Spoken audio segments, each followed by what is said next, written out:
Last year, South Africa's youth made their mark in the democratic era.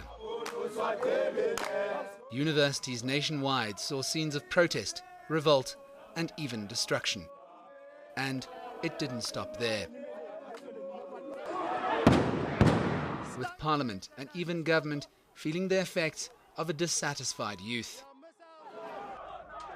Who is listening to the youth? Who is actually taking their concerns into cognizance and actually implementing or defining policy based on youth empowerment and what the youth wants and their voice? I feel like the youth has been ignored. The country's youth faces widespread challenges. In one of the most unequal societies on earth, youth unemployment sits at 35.9%, while 71% of all South Africa's jobless are young people. Here, tertiary education doesn't guarantee you a job. We're in a state of denialism as a country, and that's what young people are really standing up against. We're saying that the time for diplomacy and dialogue is over, and we need to really look and be honest about our history, what we've achieved. The demand for change is palpable, and the current crop of young people aren't taking no for an answer. The 1994 project has failed us. We are told that we are free.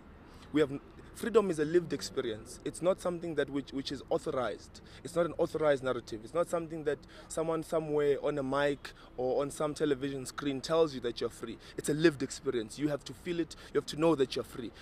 The rallying cry on campuses across the country was an ultimatum: free and quality education immediately.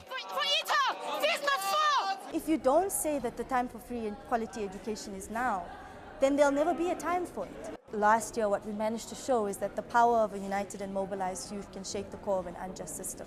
And while the mass action may have subsided, there's promises of more to come. What is worse right now is that we are saying things that have been said 20, 30, 40 years ago, right? What is scary is that it looks like there's not going to be a change. A demand for change, although there is a feeling among some that government needs to be worked with. Slowly but surely, we are going to have a politically conscious society. Slowly but surely, this society that is ours, we are going to cleanse it. But beyond South Africa's institutions of higher learning, there's a different type of youth politics, the politics of hunger and unemployment.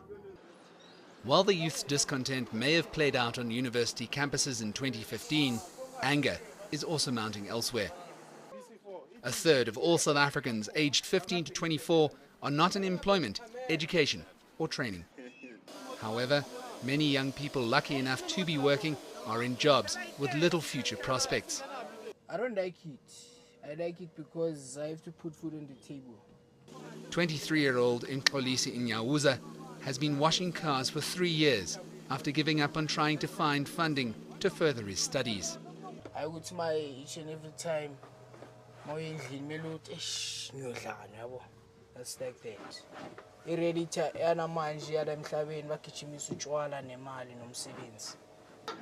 And it's among these youth that hope is hard to find, whose future may be dark if prospects don't change.